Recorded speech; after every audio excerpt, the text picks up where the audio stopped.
Habíamos quedado en esta placa, no sé si se acuerdan, habíamos hablado de la inspiración bíblica, de todos los conceptos erróneos que hay acerca de la inspiración bíblica y cuál es el concepto correcto. Habíamos dicho que la Biblia es inspirada por Dios y habíamos hablado de la inspiración verbal o plenaria. Verbal porque es inspirada palabra por palabra. Toda la escritura, y cuando dice escritura se refiere a palabras, toda la escritura es inspirada por Dios. No son conceptos que Dios tira para que el escritor de ahí saque los puntos principales. No, no, no. Dios inspiró verbalmente la Biblia. Y plenaria, que nos habla de plenitud, de algo completo. Dios seleccionó de manera soberana a los escritores de la Biblia. Todo esto es de la clase pasada. Les comunicó el mensaje que tenían que dar en su nombre, les ordenó a escribir el mensaje, ya vamos a leer algunos versículos de esto, limitó el escrito solo a las palabras dadas por él al ser humano. Todo lo que está en la palabra de Dios es nacido de la mente de Dios, y Dios actúa para que no se omita ninguna de sus palabras. Dios actúa en la preservación también del texto. Hago un paréntesis, no se vuelvan locos escribiendo todo sabiendo que después van a recibir el apunte y también el video, pero sí anoten cosas especiales o principales o dudas o cosas que les quede haciendo ruido o cosas que crean que vale la pena subrayar. No se pongan a copiar todo, sino tratemos de disfrutar y aprovechar el tiempo este. La Biblia es inspirada por Dios. Y hablamos de la inerrancia. La Biblia no tiene errores. Esto es una convicción que tiene que haber en nosotros si queremos estudiar la palabra de Dios de una manera sincera, de una manera útil. Imagínense con qué ánimo uno puede acercarse a estudiar un libro del cual duda, del cual piensa que que contiene errores, que contiene cosas inexactas. Esto no es simplemente una cuestión mística, decir vamos a aceptar la inerrancia de la Biblia porque si no vamos a recibir un castigo. No, no, no. Hay suficiente material para darnos cuenta que la palabra de Dios es sin errores, es inerrante. Dice ahí que toda la Biblia es palabra de Dios, inspirada y está exenta de error. Fíjense, cuando los investigadores y científicos no comprenden algo, lo siguen estudiando y profundizan hasta encontrar una respuesta porque parten de la premisa que todo tiene un porqué. La ciencia ha avanzado por esta premisa. No entendemos esto, pero lo vamos a seguir investigando porque queremos saber el porqué. Bueno, a la palabra de Dios nos tenemos que acercar con la premisa de que la Biblia no tiene errores. En sus originales, en el texto primero que Dios inspiró a los escritores. Si hay algunas mínimas diferencias, puede haberlas, ya vamos a ver un poco, en las traducciones, pero en el texto original dado por Dios no hay absolutamente ningún error. Podemos decir que la Biblia es un libro como todo libro. No se enojen con esto que estoy diciendo. Es un libro que tiene tapas, tiene hojas, tiene encuadernación, un libro que en el paso del tiempo se desgasta porque es un objeto y como tal, esto lo explica muy bien el pastor Salvador de Lutri y les recomiendo sus escritos y sus conferencias. Como tal, como un libro, no tiene ningún valor en sí mismo, sino su contenido es el que nos interesa. ¿A qué voy con esto? Muchas personas ven a la Biblia como un amuleto, lo ven como un talismán, lo ven como un fetiche o algo a lo que yo invoco el libro y el libro me cubre y la tengo abierta en mi casa y eso irradia buena onda y buena vibra. Nada que ver. La palabra de Dios es el contenido que transforma nuestras vidas y lo que nosotros necesitamos profundizar es en ese contenido, y la Biblia cerrada en la biblioteca o la Biblia simplemente abierta en un aparador como un adorno no tiene ningún valor intrínseco. A lo largo de la Biblia Dios ha hablado, y si no fuera por la palabra de Dios, nosotros no conocemos a Dios, no conocemos ninguno de sus atributos, ninguno de tantas virtudes que Dios tiene, de todo aquello que cuando conocemos de Dios se genera en nosotros una paz y un estado totalmente diferente al que vive el que no conoce a Dios. La palabra de Dios es la que nos habla de Jesucristo. No sé si te has puesto a pensar, pero sin la palabra de Dios, la historia de Jesucristo para nosotros sería una fábula del pasado, algo que ha ido trascendiendo de boca en boca y cada uno le ha ido agregando algo más o le ha ido quitando algo más y llega un borroso recuerdo para nosotros. Pero gracias a la palabra de Dios, hoy tenemos la historia, la vida, la muerte y resurrección de Jesucristo como hechos reales en los cuales nosotros hemos encontrado la salvación de nuestra alma. Dice este pastor Salvador de Lutri que hay como una obsesión de Dios en dejar que su palabra quede por escrito. Y fíjense, Dios deja su palabra por escrito y él le dice, por ejemplo, a Moisés, después de que lucha con Amalek y vence con Amalek, le dice: escribe esto para memoria en un libro y dile a Josué que raeré del todo la memoria de Amalek de debajo del cielo.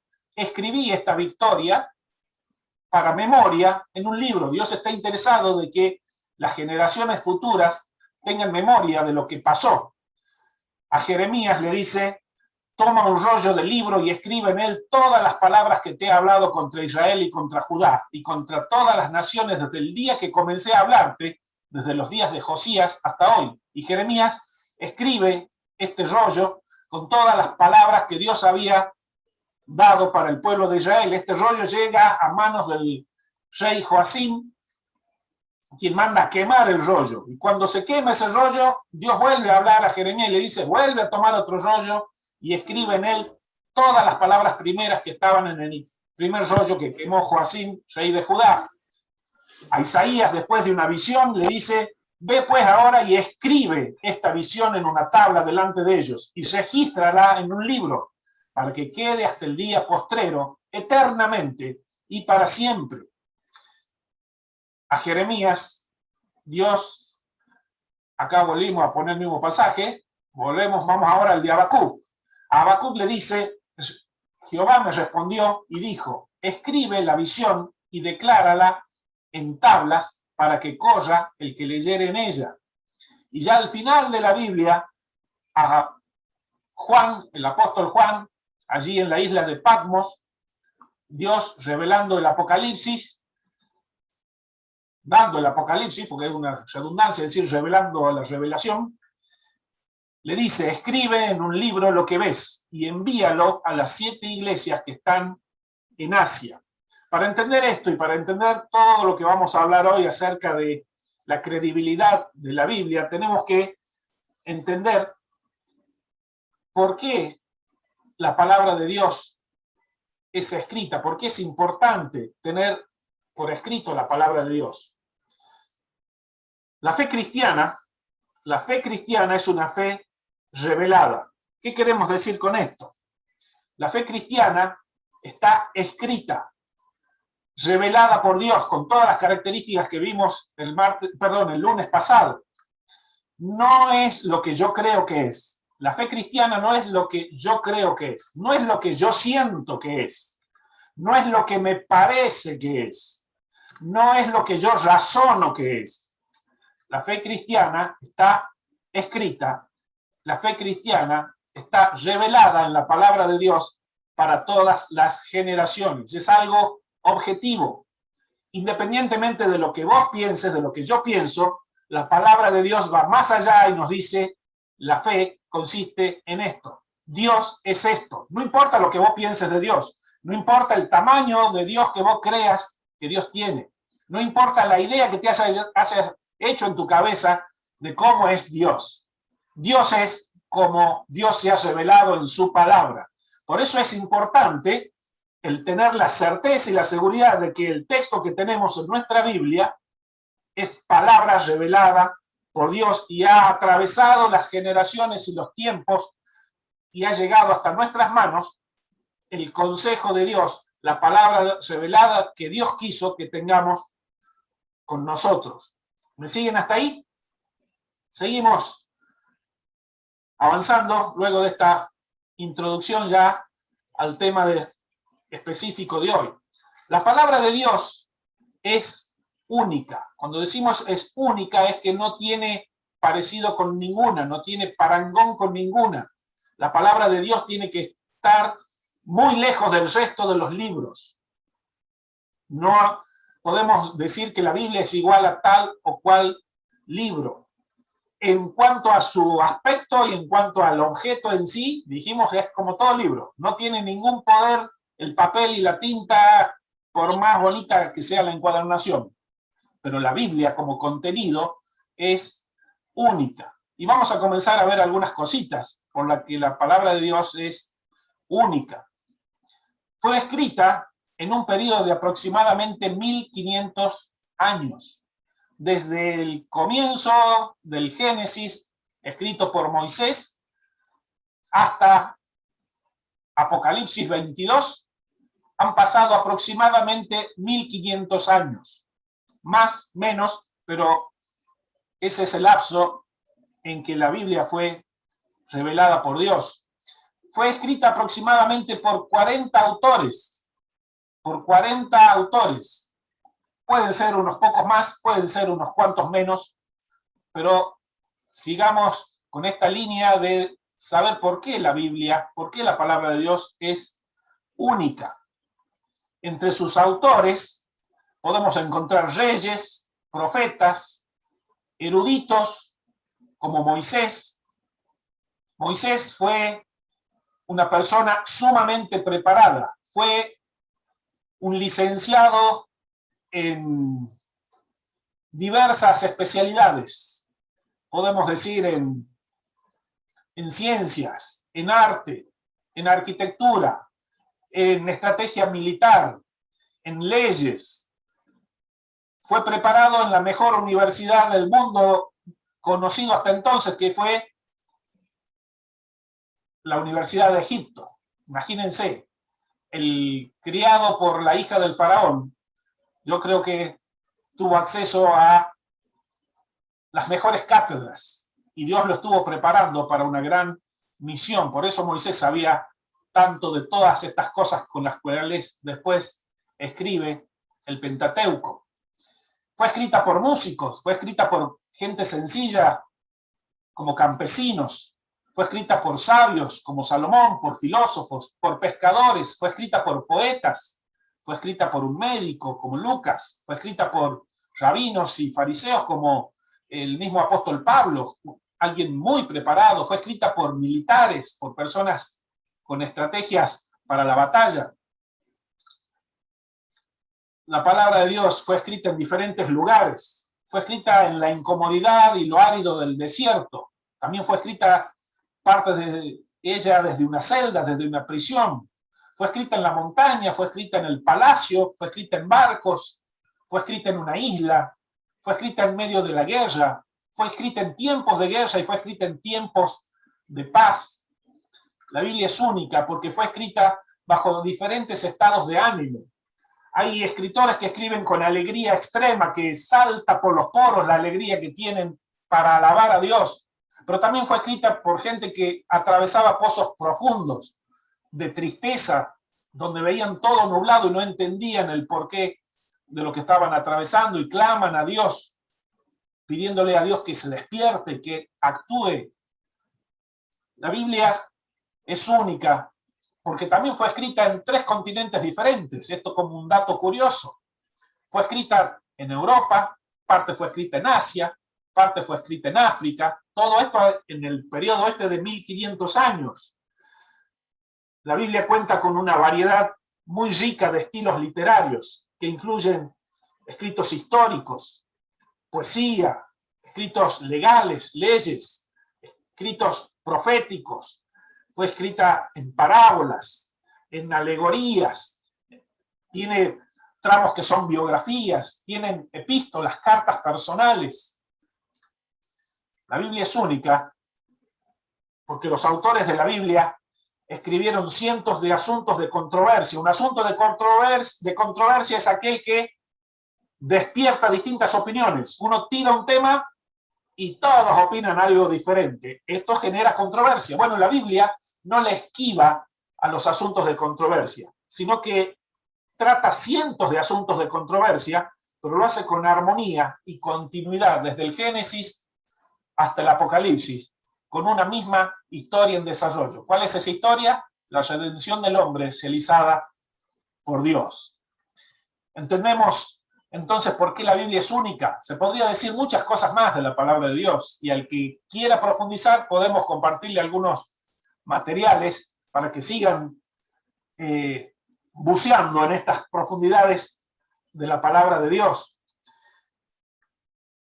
Idiomas originales de la Biblia. La Biblia fue escrita, saben ustedes, en 3 idiomas. La Biblia no fue escrita en español, en francés, en italiano, en inglés. Todos estos idiomas no existían en los tiempos bíblicos. Fue escrita en 3 idiomas, y esto es algo bueno para que lo recordemos.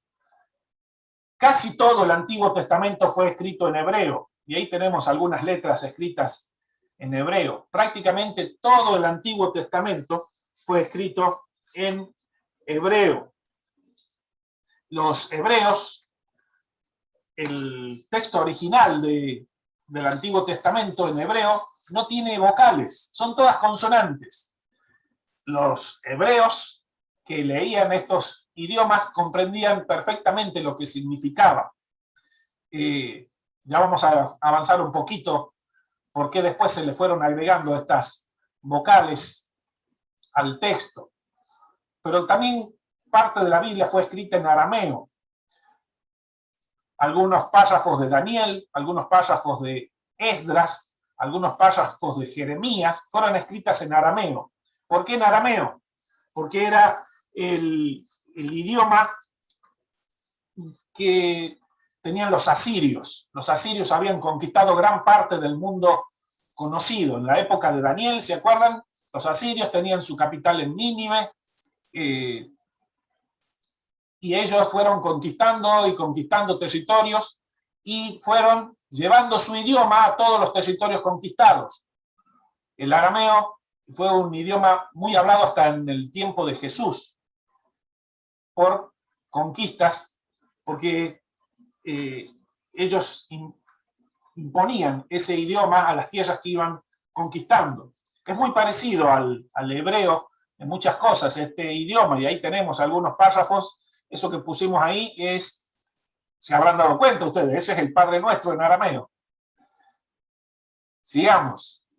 Y el tercer y último idioma en que se escribió la Biblia fue en griego.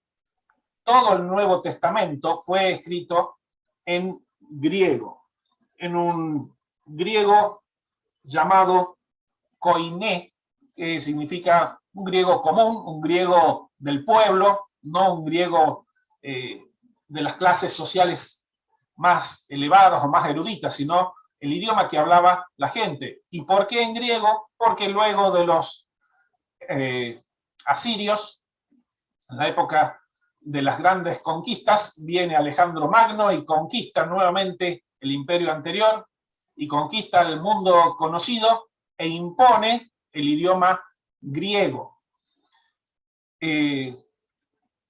Después de los griegos vinieron los romanos, ¿se acuerdan? Y los romanos, el idioma en que hablaban fue el latín. Ahora uno dirá, ¿por qué el Nuevo Testamento no fue escrito en latín y sí en griego? Bueno, los romanos en este sentido no eran de imponer su idioma. Y el latín lo utilizaban más las castas políticas. Y dejaban que la gente que ya sabía el griego siga su curso con este idioma. No era extraño que gran parte de la población de aquel tiempo supiese 2 o 3 idiomas. No porque iban a la academia y tenían ganas de viajar y aprender un nuevo idioma, sino porque eran conquistados por imperios que imponían sus nuevos idiomas. Pero recordemos esto. 3 idiomas son los que se utilizaron para escribir la palabra de Dios. Damos gracias a Dios, que aunque nosotros no conocemos ninguno de estos 3 idiomas, no somos expertos en hebreo, en arameo ni en griego, pero hoy podemos leer la palabra de Dios en nuestro idioma y poder entenderla y comprenderla y tener la certeza de que tenemos todo cuanto necesitamos de la palabra de Dios.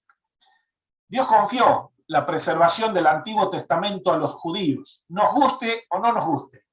Dios vio que este pueblo tenía la capacidad de poder guardar estos textos de una manera muy prolija, de una manera muy honesta, de una manera muy estricta y rígida. Fíjense lo que escribe el apóstol Pablo a los romanos cuando está hablando del pueblo de Israel.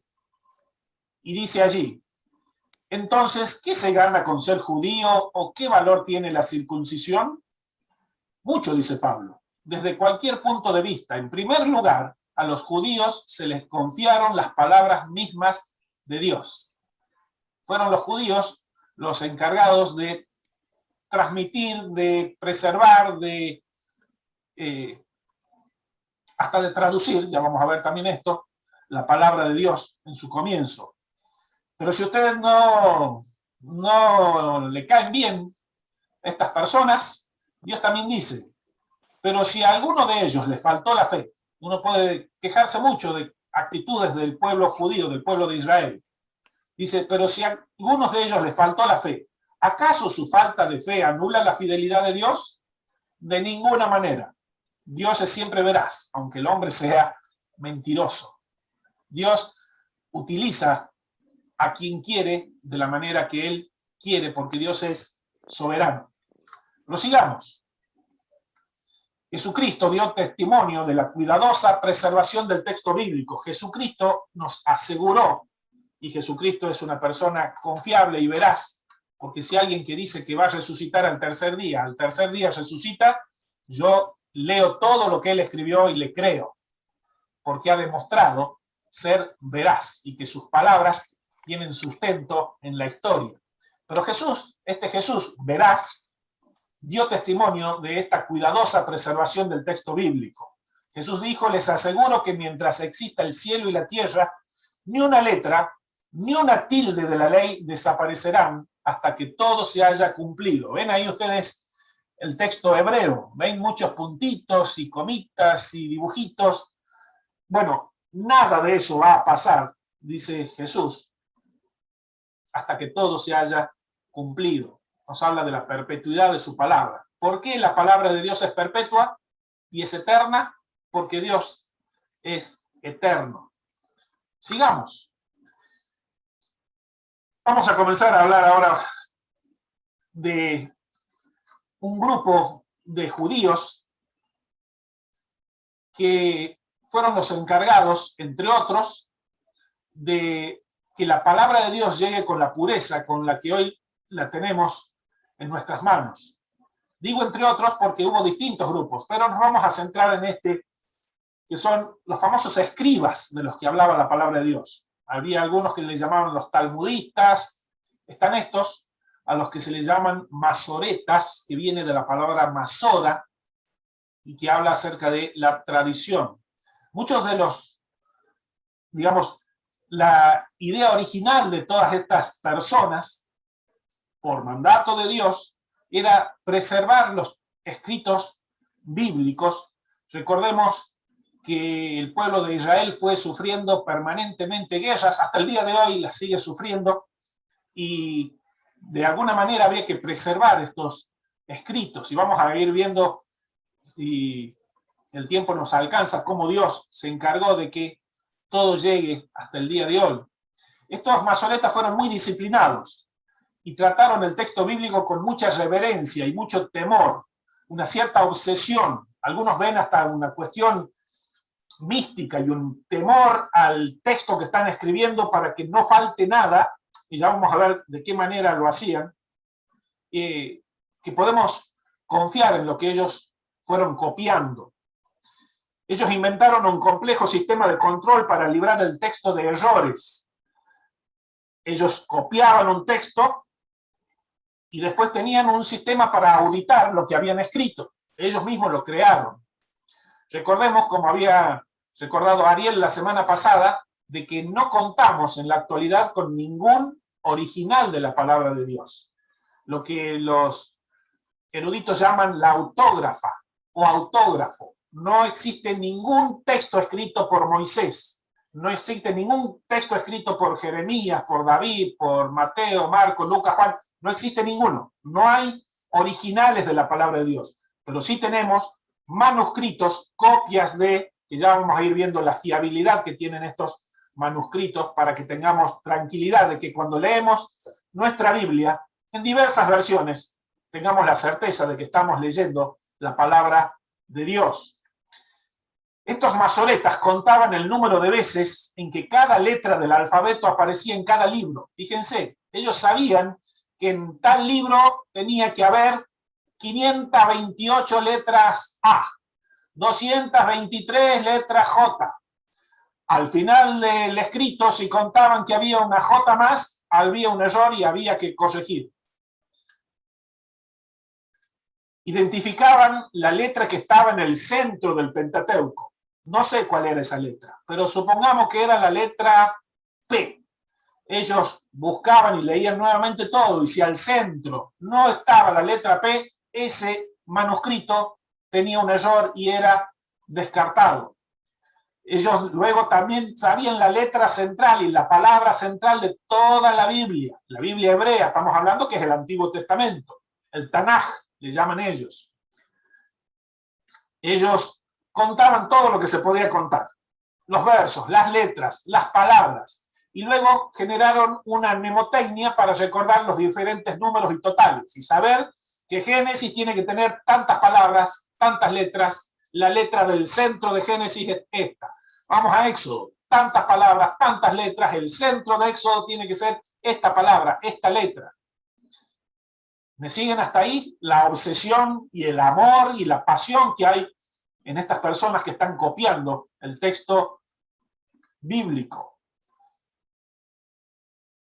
Dijimos que el texto hebreo original fue escrito solamente en consonantes, que sabían leer los antiguos judíos, pero el pueblo de Israel fue llevado en cautividad, aprendieron otras lenguas, olvidaron algunas cuestiones y estos masoretas, estos escribas, estos cuidadosos del texto bíblico, comenzaron a agregarles las vocales necesarias para que los nuevos judíos, por así decir, los nuevos hebreos, puedan leer el texto con la claridad que sabían leer los antiguos. Agregaron no solo vocales, sino también signos, que son todos esos puntitos que aparecen, donde dan exclamación, donde dan interrogación, donde hacen pausas.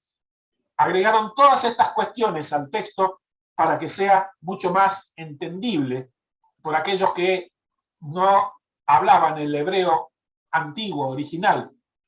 El texto bíblico que ellos editaron se llama texto masorético. Es el texto hebreo modelo de hoy. Es el texto en el que hoy se copia el Antiguo Testamento en las sinagogas. Si ustedes visitan una sinagoga, verán que el Antiguo Testamento, y en especial la Torá, los primeros 5 libros de Moisés, el Pentateuco, son rollos escritos a mano. Uno diría, pero ¿por qué no lo imprimen si habiendo tantas impresoras? Pero ellos mantienen esto. Hay un escriba que escribe y el rollo tiene una vida útil y después se descarta, se venden, son muy caros. Si uno quiere tener un rollo de la Torá, salen varios miles de dólares y son escritos a mano. Tenían estos masoretas tantos controles que cuando terminaban una copia tenían la certeza de que era una copia exacta.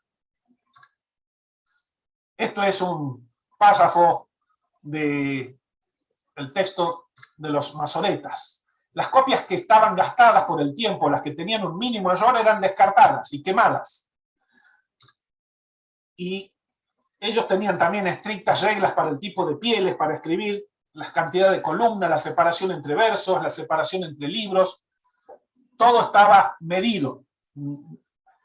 uno ve esto y dice, esto salió de una impresora, de una imprenta. No, no, todo era escrito a mano con los medios que tenían en ese tiempo, con la pluma, con tinta que ellos mismos fabricaban, escribiendo sobre pieles preparadas de una manera especial. Ellos tenían rituales de lavamiento y de cuestiones de respeto hacia el texto que estaban escribiendo. Tenían prohibida la escritura de párrafos de memoria. Imagínense, su trabajo era este, día y noche escribiendo la palabra de Dios. Había cosas que las sabían, pero ellos eran controlados por otros en que no podían escribir párrafos sin levantar la mirada, ver el texto original y seguir escribiendo. Guardaban rituales especiales antes de escribir el nombre de Dios. No escribían el nombre de Dios así nomás de corrido como venían en la frase. Tenían reglas, por ejemplo, no podían untar en la tinta para escribir por primera vez el nombre de Dios, porque los primeros trazos después de untar la tinta salían con algunos borrones y no podía el nombre de Dios quedar escrito de esa manera. Imagínense el cuidado y la obsesión, permítanme el término, de estos escribas. Las copias más antiguas que existen, hasta el día de hoy existen, del texto masorético, datan del año 1000 después de Cristo, aproximadamente. Del año 1000 de nuestra era, lo más antiguo que tenemos de estos escritos. ¿Me siguen hasta ahí? Seguimos. Ellos copiaron los textos que tenían los escribas del primer siglo. Ellos tenían consigo, que ya no existe, pero tenían textos del primer siglo que ellos copiaban y agregaban todas estas cuestiones de las vocales, los puntitos, para hacerlo más legible. Estas copias, ¿cómo sabemos que estas copias fueron fidedignas, fueron creíbles? Esperaron muchos años estas copias para confirmar su precisión, y esta precisión vino con un descubrimiento asombroso cerca de la costa del Mar Muerto en Israel, y es lo que conocemos como los manuscritos del Mar Muerto, encontrados en las cuevas de Qumran, cerca del Mar Muerto, allí en Israel, en el año 1947, hace no tanto, un año antes de que la nación de Israel sea considerada nuevamente Estado, sea considerada nación. Acá tenemos un párrafo del texto masoreta, el Códice de Alepo. Un códice es un libro. Antes podía ser un rollo o un códice, que es lo más parecido a lo que tenemos hoy, como un libro. Muchas hojas encuadernadas. Este códice, conocido como el Códice de Alepo, una ciudad siria, está en Israel, y este era el más antiguo, era del siglo X, hasta el año 1947 que aparecen estos nuevos manuscritos. Ahora, ¿podemos confiar en la fidelidad del texto masoreta que ha sido copiado tantas veces? ¿Podemos confiar? Si no tenemos con qué compararlo, habrían dicho los eruditos de la época. Y acá viene una historia asombrosa. Esto que hablábamos de las cuevas de Qumran. La escribí para que no se nos vaya mucho en el tiempo. Cuando hablamos de cuevas, imaginemos este tipo de orificios que hay allí en Qumran.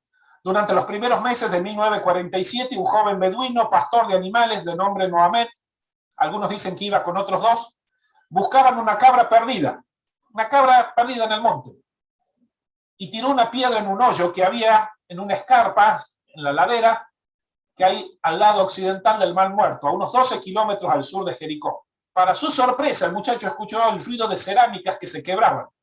Tiró una piedra, escuchó ruidos extraños, y al investigar descubrió algo maravilloso. Adentro de la cueva había en el suelo unos cántaros que contenían rollos de cuero. Cántaros, como esos que tenemos ahí en la imagen, con rollos de cuero en su interior. Por cuanto los cántaros habían sido sellados, los rollos se habían preservado en condición excelente por casi 1900 años. La evidencia indica que habían sido colocados allí en el año 68 después de Jesucristo. ¿Me siguen hasta ahí? Los escritos más nuevos que teníamos, perdón, los más viejos que teníamos hasta entonces eran del siglo X después de Cristo. Y en 1947 aparecen estos manuscritos que habían sido guardados allí en el año 68 después de Jesucristo. Y contenían textos de antes de Cristo. Sigamos. Aquí tenemos una copia de uno de ellos. Esto está en un museo en Israel. Un museo muy interesante. No puse fotos de ese museo, que desde afuera se lo ve como, la cúpula es como la tapa de esas vasijas. Estos rollos constan de 40.000 fragmentos desde los que se reconstruyen 500 libros. Muchos de estos libros son extra bíblicos. Muchos de ellos hablan de historia del pueblo, pero muchos de ellos contienen prácticamente todo el Antiguo Testamento hebreo. Los documentos más importantes son copias del Antiguo Testamento que datan más de un siglo antes del nacimiento de Jesucristo. Allí vemos un poco la geografía de estas cuevas. ¿Ven esos hoyos en la ladera de la piedra? Acá tenemos algunas fotitos para tener una dimensión de lo que son las vasijas en las que se encontraron estos manuscritos, escritos en cuero. Ojalá alguna vez podamos tener la oportunidad de viajar y poder visitar estos museos de la palabra de Dios.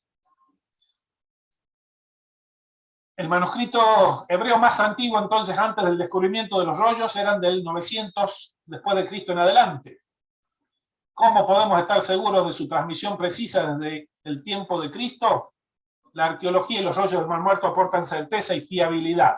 Fueron puestos bajo la lupa de los expertos más preparados de distintos países que están acostumbrados a leer y a determinar la fiabilidad de estos escritos y ver también la antigüedad de estos descubrimientos. Esto que vemos ahí estirado es el libro de Isaías. Está completo. Todo el libro de Isaías de punta a punta. Le llaman el gran rollo. Varios metros de cuero cosido entre sí. Este texto hebreo es del año 125 después de Cristo.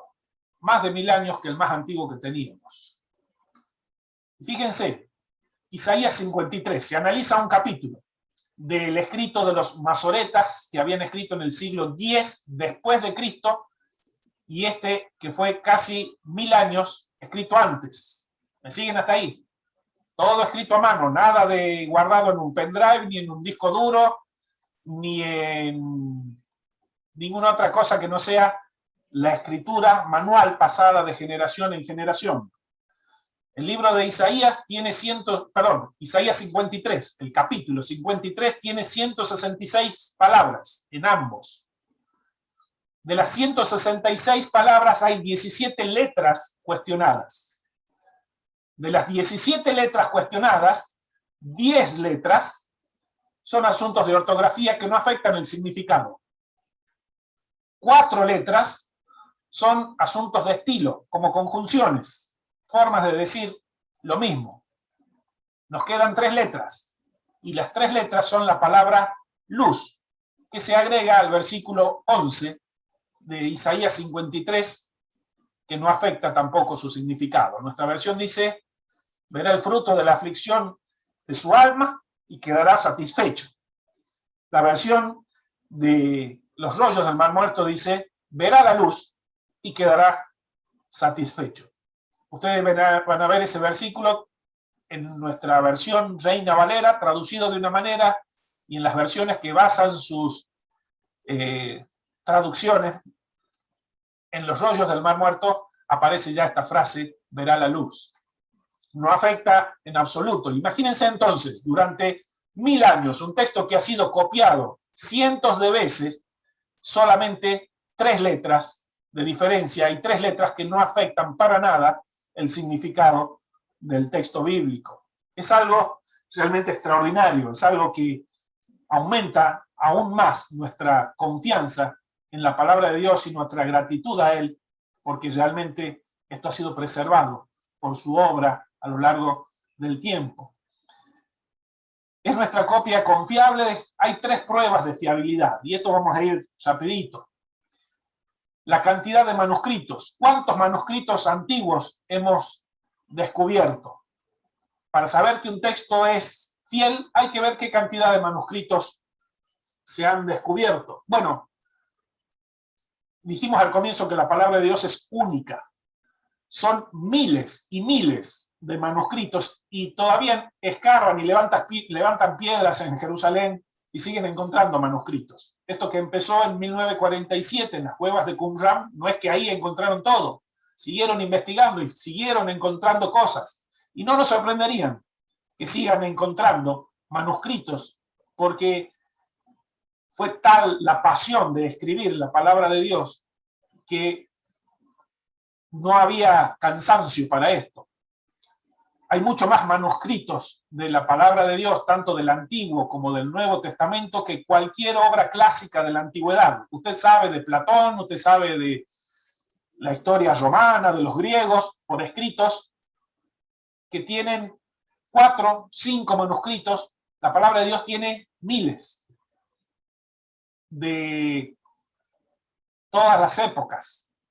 Hablamos de manuscritos, escritos a mano, no originales, recordemos esto, no autógrafos, no de la mano del autor, sino copias que la historia y la ciencia está demostrando de que son totalmente fidedignas.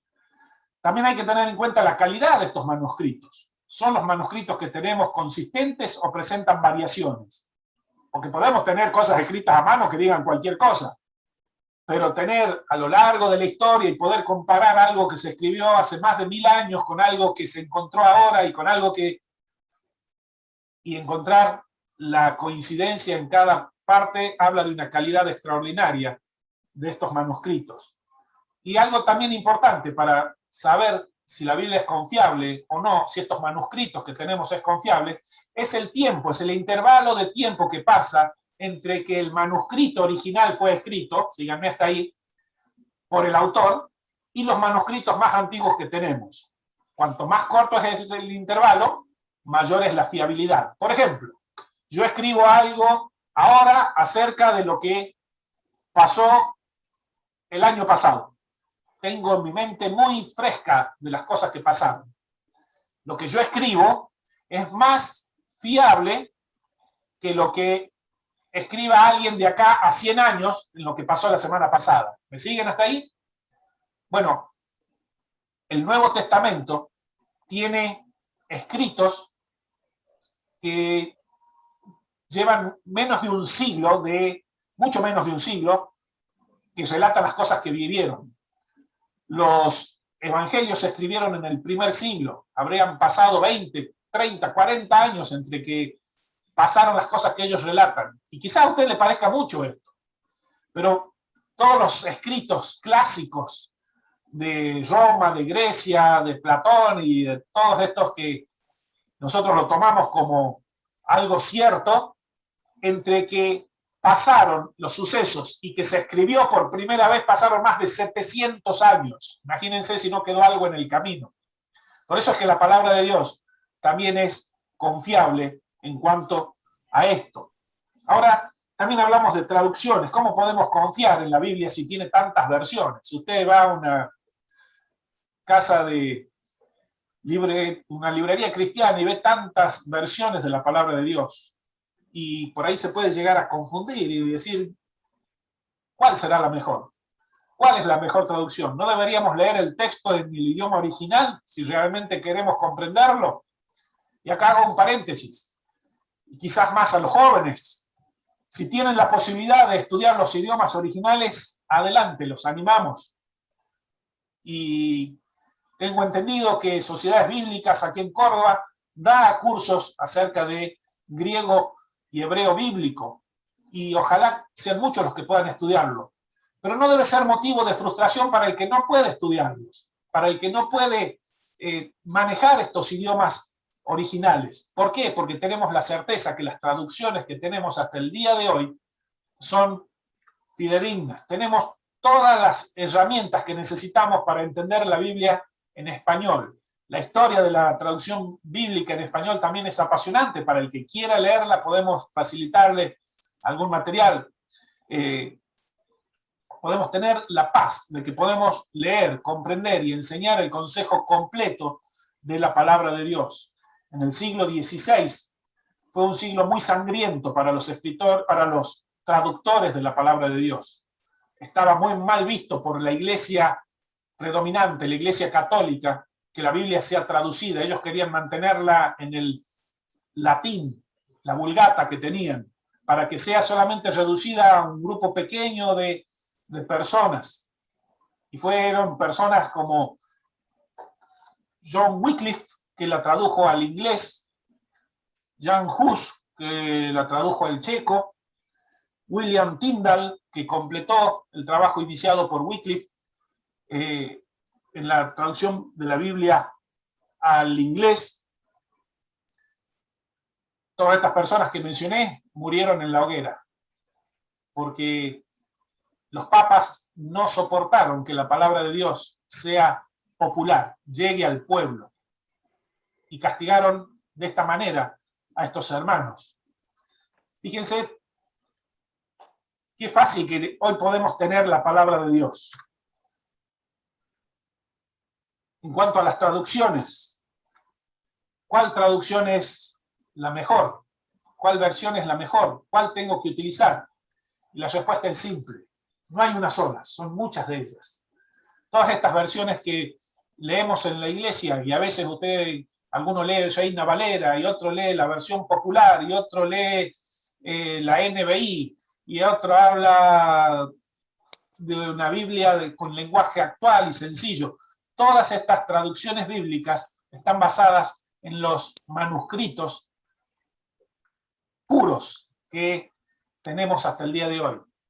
Hay Biblias contaminadas, hay Biblias erróneas, hay Biblias sectarias, como la Biblia de los Testigos de Jehová, donde voluntariamente ellos tienen una doctrina y buscan en la Biblia todo lo que les moleste a su doctrina. Todo lugar donde diga que Jesucristo es Dios, ellos lo van a sacar.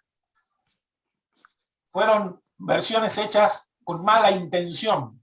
Hay Biblias, como decíamos, que hoy están justificando toda la ideología de género y están presentando a un Dios que es padre y que es madre y que es inclusivo y que modifican el texto bíblico.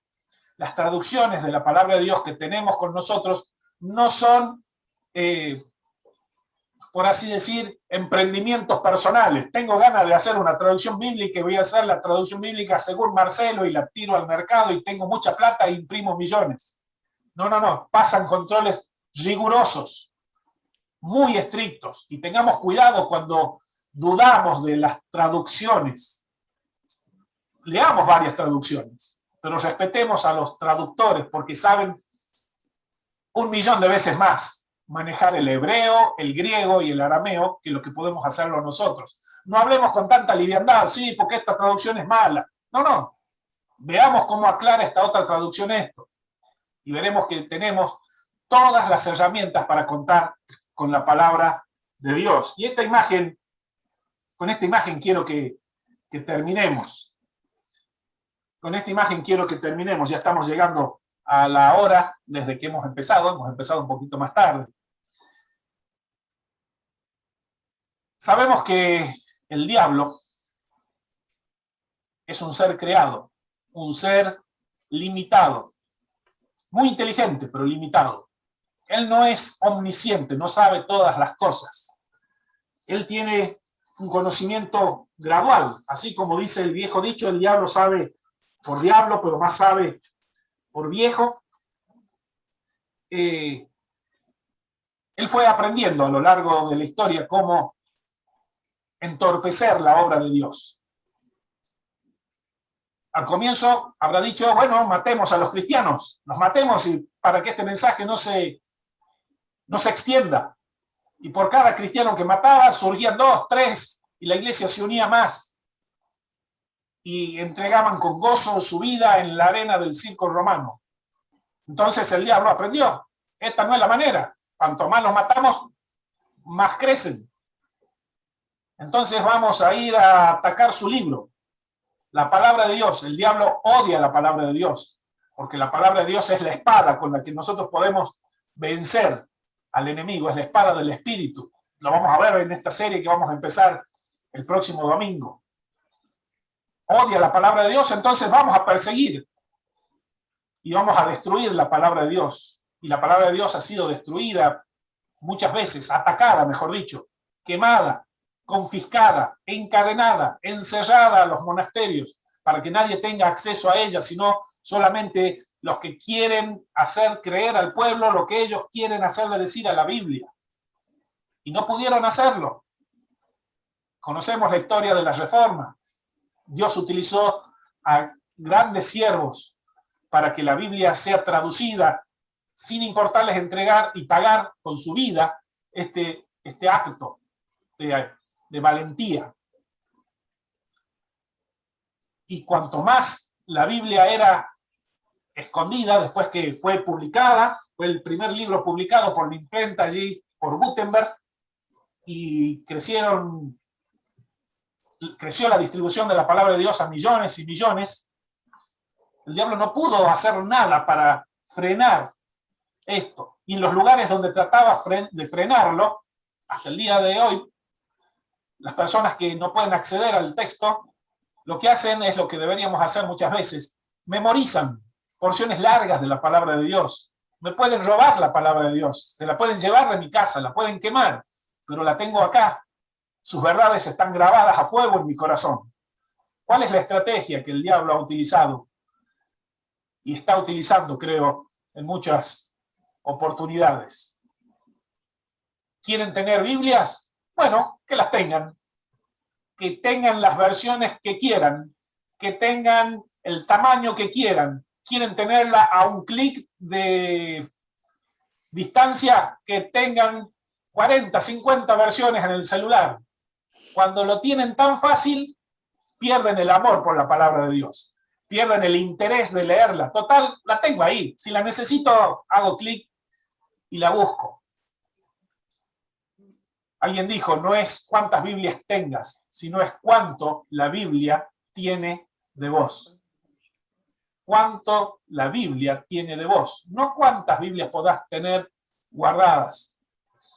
Y sirva esta reflexión para entender la importancia que tiene la palabra de Dios en cada uno de nosotros, para que, vamos a dejar de compartir ahí, para que podamos valorar el texto bíblico, para que podamos enamorarnos de la palabra de Dios, para que sea como esa expresión del Salmo 19, que sea más dulce que la miel que destila del panal, que seamos responsables viendo la Biblia y nos emocionemos de saber que esto ha llegado a nuestras manos después de que muchos han entregado su vida, no solo en la escritura, no solo en la minuciosidad para que el texto sea completo y claro, sino también su vida literalmente para que las traducciones lleguen a nuestras manos. Hay mucho más para seguir diciendo y les animamos a que sigan profundizando en estas verdades. Y si alguno quiere algún otro material,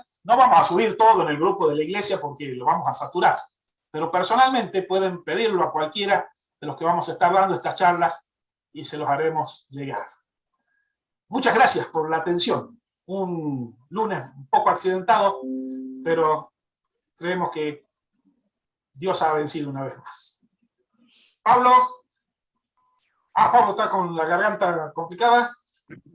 No, estoy bien. Bueno, recordando solamente que lunes que viene, por causa del feriado, no vamos a tener nuestra reunión de estudio, porque sabemos que muchos van a salir, van a volver cansados, así que nuestra próxima reunión, denme 2 segundos, le digo la fecha, va a ser el 18, no el 11, sino el 18, entonces ya lo podríamos estar agendando. Dios ha sido muy bueno con nosotros en darnos este tiempo, no lo desperdiciemos. Los esperamos el miércoles a las 19:30 horas, vamos a tener nuestra reunión de oración y podríamos terminar con una oración para ser fieles al horario. Oramos. Querido Señor, te agradecemos por tu palabra. Qué bueno tenerla, qué bueno poder disfrutarla. Señor, qué bueno poder saber todo esto de cuán fiel han sido los manuscritos, cuán fiel han sido estos escritores que sabemos que inclusive cuando tenían que escribir el nombre de Dios se iban y se bañaban y cambiaban sus ropas en este señal de humillación, señal de honra al Dios que había provisto esta palabra. Señor, cuánto hemos perdido de amarla, de buscarla, de aprenderla, de memorizarla, Señor, de saber cuál es la dirección muchas veces de los textos que decimos y cuántas veces se nos han hecho costumbre de decir frases que creemos que están en la Biblia y no lo están. Señor, que tú nos cuides a honrar tu palabra, a saber cuán importante ella es para nuestro crecimiento espiritual y para entender cuál es tu propósito para con nosotros. Señor, bendecí que cada palabra dada, que cada cosa que hemos aprendido en esta noche pueda quedar guardada en nuestros corazones, ser semillas plantadas para tu reino y que los frutos que produzcan sean para tu gloria. Oramos, Señor, por cada cosa, entregamos todo lo que resta esta noche a ti, alabándote y bendiciendo tu nombre, en el nombre de Jesús. Amén.